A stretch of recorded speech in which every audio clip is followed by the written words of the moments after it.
Hi guys, today we're gonna make Chinese fried chicken wings. 1 cup of flour, half a cup of cornstarch, 2 eggs,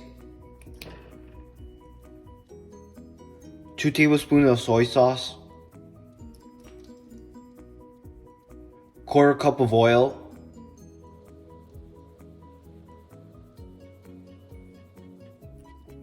half a cup of water,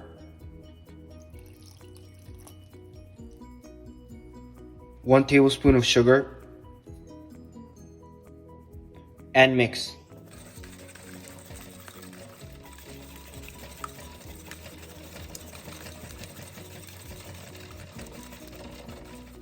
Now add chicken wings and mix.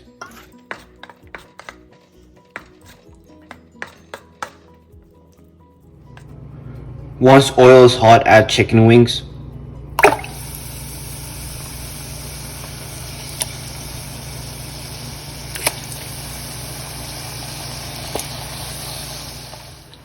Cooking time 6 minutes at medium heat.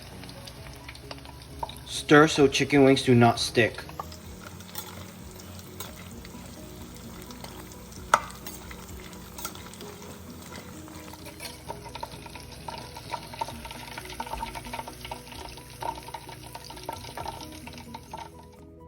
Now we plate. Garnish with green onions.